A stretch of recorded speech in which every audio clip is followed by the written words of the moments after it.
Disturb করে সৌভিক, কোনোদিন না হয় জেদের বসে মুখে অ্যাসিড ছুঁড়ে মারে কিংবা তুলে নিয়ে যায়। মেয়েদের বাবাদের কত রকমের যে ভয় থাকে। সৌভিক যেন বুঝতে না পারে তার জন্য সুপ্তির বিয়ের অনুষ্ঠানও গ্রামের বাড়িতে করা হয়েছিল। তাতেও শেষ রক্ষা হলো না।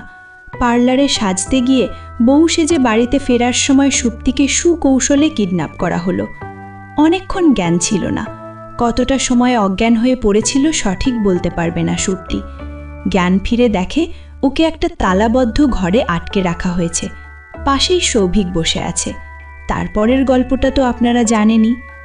সৌভিক থেমে নেই, কতগুলো কাগজ জড়ো করে পকেট থেকে দেশলাই বের করে কাগজগুলো পুড়িয়ে দিল।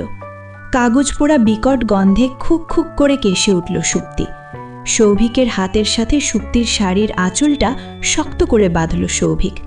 সৌভিকের পুরুষালী শক্তির সাথে পেরে উঠল না সুপ্তি।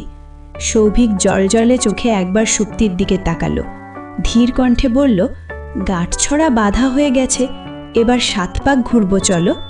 সুপ্তি ধপ করে মেঝেতে বসে পড়ল। ওর মাথা ব্যথায় ফেটে যাচ্ছে, বুকের ভেতর ধড়ফড় করছে। এই পাগলটা একই পাগলামি শুরু করল। সুপ্তি আপন মনে বিড়বিড় করে বলল, বাবা তুমি কোথায়, প্লিজ আমাকে বাঁচাও। সৌভিকের কোনো বিকার নেই, সুপ্তিকে জোর করে কোলে তুলে নিল। সুপ্তি খুব ছটফট করছে, আঁচড়ে কামড়ে সৌভিককে নাজেহাল করে ফেলল। তাতেও কিছু হলো না সৌভিকের। সে মনের আনন্দে সুপ্তিকে কোলে নিয়ে আগুনের চারপাশ দিয়ে আগুনে ঘুরছে আর বিড়বিড় করে বলছে, সবাই পুকুরের চারপাশে 7 পাক ঘোরে, আমি না হয় আমার সিস্টেমে আগুনের চারপাশ দিয়েই ঘুরছি। 7 পাক ঘোরা সম্পূর্ণ হতেই সুপ্তিকে কোল থেকে আস্তে করে নামিয়ে দিল সৌভিক। নিজে নিজেই বলল, এবার সিঁদুর দান হবে। সুপ্তি আতকে উঠল, এই সাইকোটার মাথা ঠিক নেই, যদি সত্যি সত্যিই সুপ্তির সিঁথিতে সিঁদুর দিয়ে দেয়। না, আর কিছু ভাবতে পারে না সুপ্তি। কাঁদতে কাঁদতে চোখ দুটো ভারী হয়ে গেছে, চোখের নিচে ফুলের লালচে বর্ণ ধারণ করেছে, গলা বসে গেছে, তবুও চোখ দুটো দিয়ে জল পড়া থামছে না। এই পাগলের পাগলামি সহ্য করা থেকে মরে যাওয়া অনেক ভালো। সৌভিক ব্লেড বের করল, এবার একটু সুপ্তির ভয় ভয় করতে লাগলো। সৌভিক হাতের রগ বরাবর আলতো করে পোঁচ দিয়ে ক্যাচ করে কেটে ফেলল। তারপর ব্লেডটা জানালা দিয়ে দূরে ফেলে দিল। জানালাটা বন্ধ করে দিয়ে সুপ্তির সামনে এসে দাঁড়ালো। সৌভিকের হাতে ফিনকি বেয়ে রক্ত ঝরছে। ভয়ে সুপ্তির চোখ মুখ শুকিয়ে গেল। সুপ্তি কিছু বুঝে ওঠার আগেই সৌভিক বিড়বিড় করে বিয়ের মন্ত্র পড়তে পড়তে রক্তমাখা হাতটা চট করে সুপ্তির সিঁথিতে লেপটে দিল। সুপ্তির সিঁথি, কপাল নিজের রক্ত দিয়ে রাঙিয়ে দিল সৌভিক। তারপর আষ্টে পিষ্টে সুপ্তিকে বুকের মাঝে জড়িয়ে ধরে বলল, আজকে এই মুহূর্ত থেকে তুমি শুধুই আমার বউ।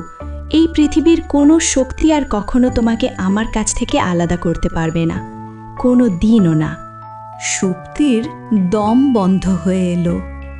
অনুভূতি শূন্য হয়ে সৌভিকের বুকে মুখ গুজে শক্ত হয়ে দাঁড়িয়ে রইল, যেন কাঠের পুতুল।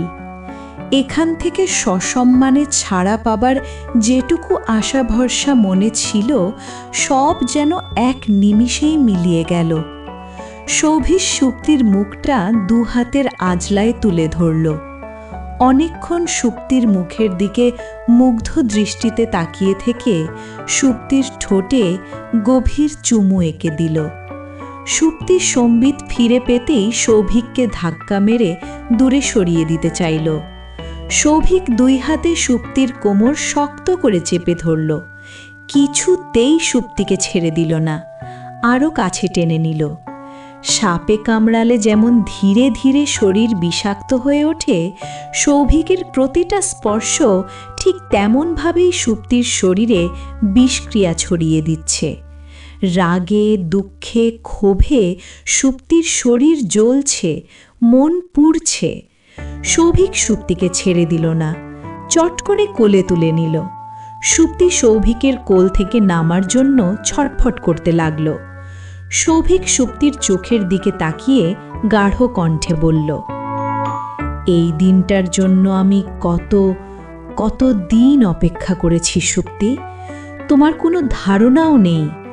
সুপ্তি সৌভিকের গালে ঠাস করে থাপ্পড় মেরে দিল, চিৎকার করে বলল, জানো আর আমাকে ভোগ করার জন্যই তুলে এনে এতক্ষণ বিয়ের নাটক করছিলি, তাই না? আমাকে ভোগ করাই ছিল তোর আসল উদ্দেশ্য। আমি বেঁচে থাকতে কখনো তোর মনের আশা পূরণ হবে না। কেন পূরণ হবে না? তোমার বাবা কি তোমার মায়ের সাথে থাকে না? লজ্জায় আর ঘৃণায় সুপ্তির গা গুলিয়ে উঠল।